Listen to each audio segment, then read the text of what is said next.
And the pressure for the younger generation to be perfect is becoming a worrisome issue. It says social media continues to influence our kids. And WAAY 31 evening anchor Tori Dunnan explains that pressure and what lawmakers are now doing to protect kids online. Being a teenager can be stressful. There's also a pressure for perfection. In fact, there's a new study out that shows just that. It gets a little extreme sometimes. Like nowadays, it's really about a trend and who dressed the best. Ask almost anyone in Huntsville and they'll tell you things are different now. Everybody want to have this certain standard where they feel like if they don't do this, then they're not going to get as many views. According to a Gallup Walton Family Foundation study, 1 in 3 Gen Z kids feel like they have to be perfect.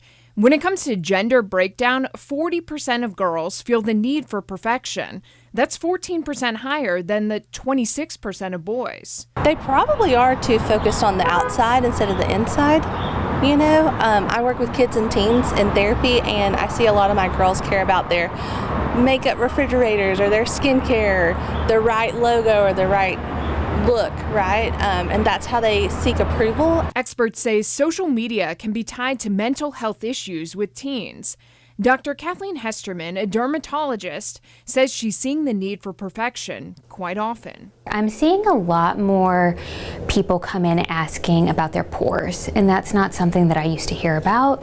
They want to minimize their pores, get rid of their pores, and I do think that comes from filters on social media. Sometimes parents ask her to step in and help. They'll come in and say, I'm telling them they don't need to do all of these things for their skin, but they want to hear it from a doctor. They don't want to hear it from mom. The last time a law passed regarding kids and the internet was before Facebook was even a thing. It was the late 90s.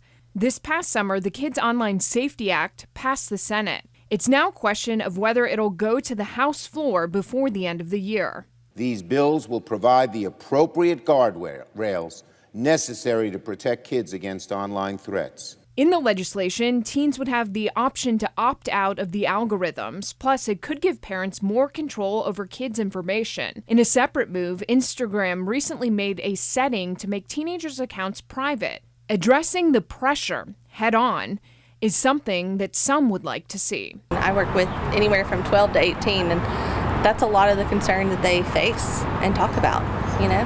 And that's pressure. That's really heavy, and I hate that that's all they care about when there's so much more to them. For coverage you can count on, Tori Dunnan, WAAY 31 News.